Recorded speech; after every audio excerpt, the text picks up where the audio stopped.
Jadi kita di sini membuat podcast tentang protozoologi yang bertema Trypanosoma Dan vaginalis. Dan itu tuh sebuah penyakit yang ada di saluran reproduksi maupun pria maupun wanita.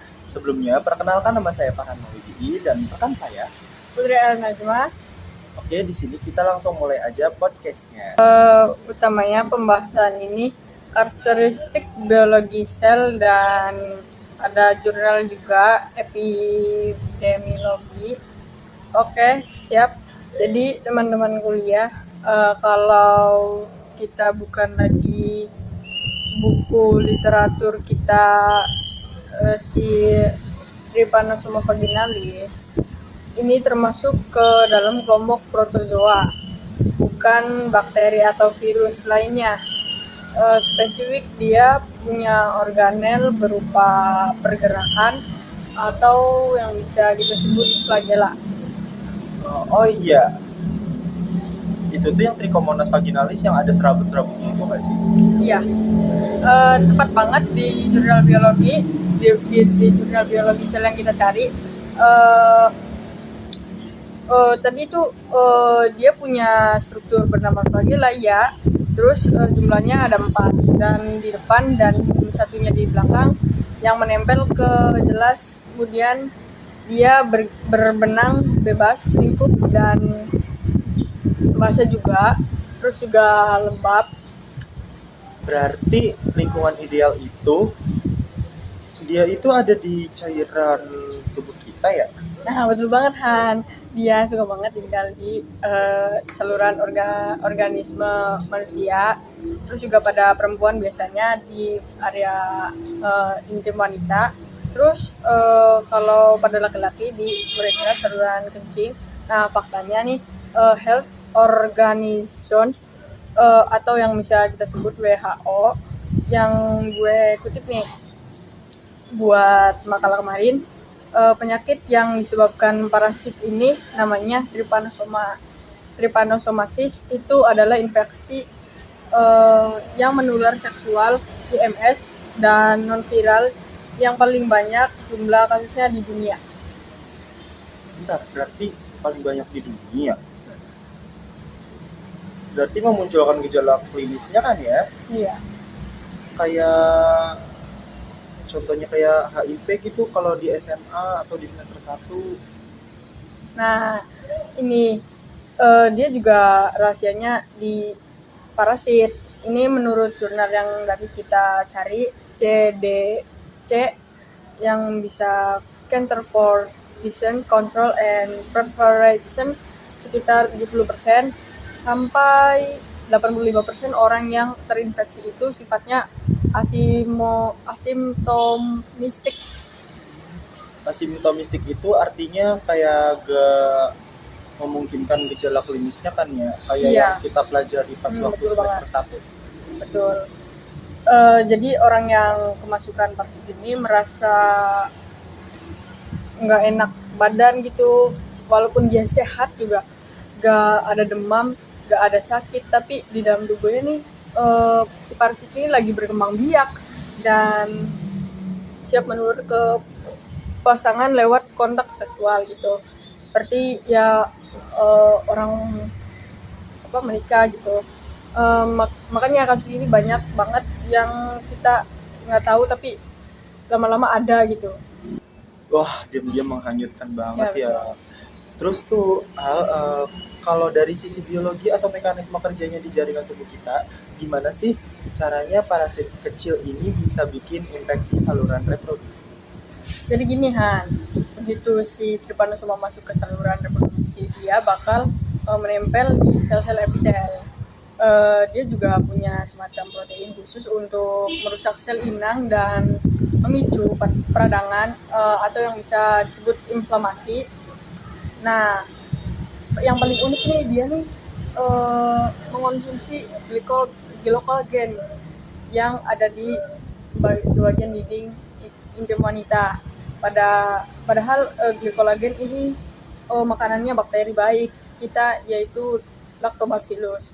Karena makanan ini dinamakan parasit, tingkat keasamannya atau pH di vaginanya ini, yang normal asam sekitar 3,8 sampai 4,5, yang langsung menjolak naik dan basah lingkungan organ intim ini, jadi merusak dan si parasit ini makin merajalela di dalam dinding-dinding sel wanita. Oh, jadi kayak ngerusak ekosistem di atau flora normal di area intim kita ya? Iya betul. Keren banget penjelasannya. Terus langsung kebayang sih materi protozoologi atau biologi kita. Kayak terus kalau buat kelompok yang 15% atau 12% atau 20% itu yang bergejala tadi, cirinya kayak gimana ya? Cirinya kalau di perempuan itu gejalanya paling sering itu ditulis di jurnal-jurnal nih, seperti keputihan yang nggak normal gitu, terus juga warna cenderung kuning kehijauan, dan encer dan berbusa juga, terus baunya menyengat atau kayak amis gitu, terus rasa gatal banget badan dan perih pas buang air kecil, seperti itu. Terus juga ada istilahnya strawberry cervix, itu kondisi di mana leher rahim kalau dilihat pakai alat medis kelihatan ada bintik-bintik merah kecil akibat pendarahan jaringan yang dirusak oleh parasit, jadi mirip permukaan buah stroberi gitu, yang kayak bendel-bendel stroberi tuh. Nah, seperti itu. Serem banget ya. Kalau kalau di laki-laki tuh biasanya kayak gimana ya? Oh, baik. Kalau di laki-laki ini gejalanya makin samar lagi.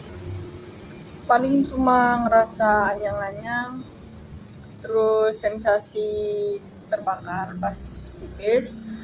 Kalau kayak cairan putih susu keluar sedikit dari organ intim laki-laki, itu kayak gejalanya itu kayak jarang banget dirasa sama laki-laki gitu. Terus yang di jurnal yang kamu baca itu kalau infeksi ini didiemin aja karena orang yang takut atau malu periksa ke dokter, komplikasi jangka panjangnya emang apa sih? Baik ya, aku akan jelasin komplikasi jangka panjangnya. Komplikasi jangka panjangnya nih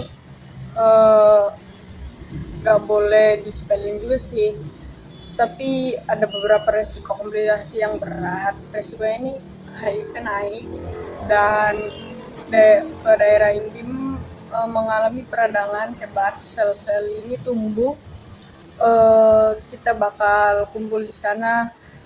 Ada juga jurnal epidemiologi yang menyebutkan kondisi ini bikin virus HIV punya jalan tol buat masuk ke tubuh kita gitu. Resikonya nih naik ke 2 sampai 3.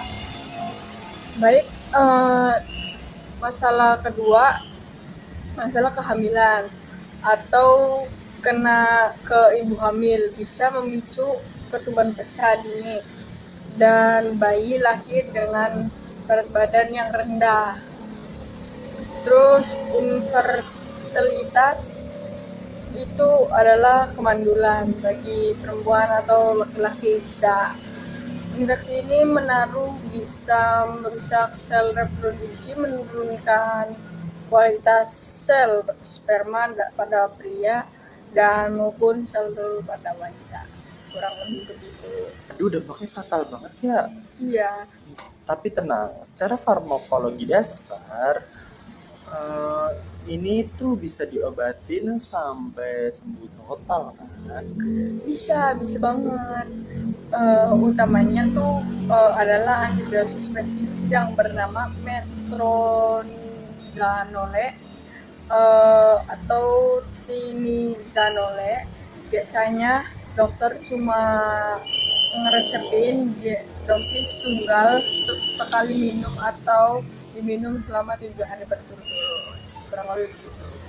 Terus juga tapi ada satu aturan emas yang kita pelajari di sosiologi kesehatan atau kesehatan masyarakat.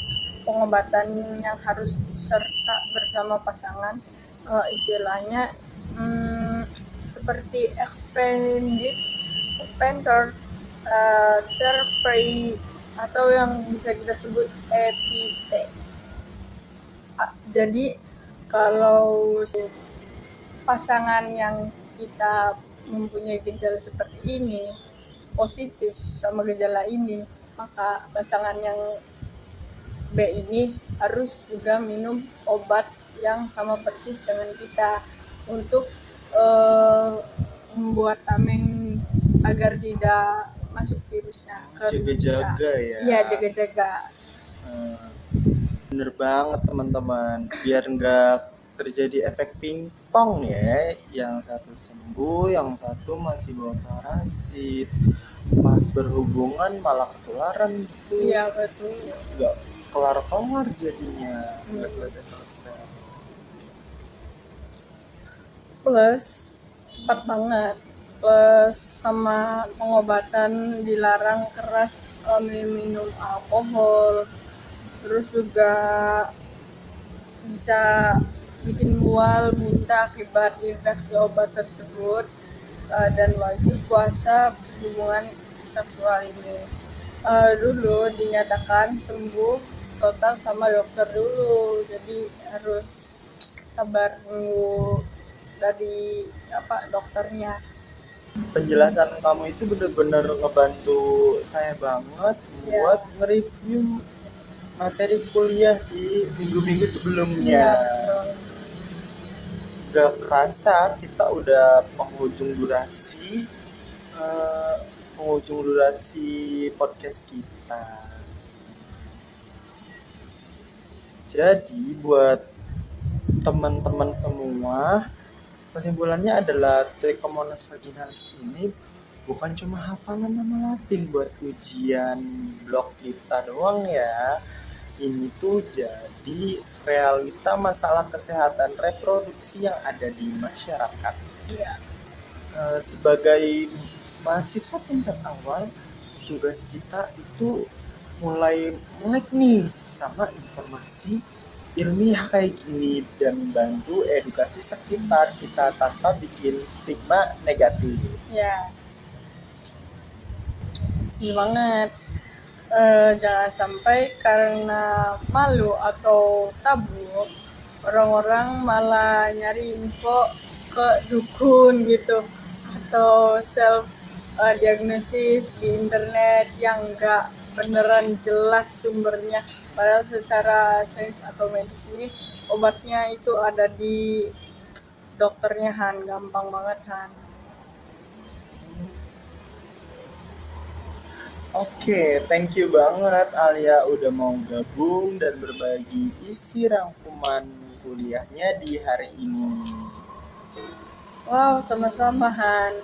Sukses ya buat kuis kita besok. Semoga kita dapat nilai yang bagus. Amin. Malah keinget kuis. Oke, teman-teman semua. Sekian dulu episode protozoologi kita di hari ini. Jangan lupa belajar dan jaga kesehatan. Dan share podcast ini ke teman-teman angkatan kalian. Saya Farhan. Saya Putri Al-Najma. Stay healthy, stay curious, and see you. Bye.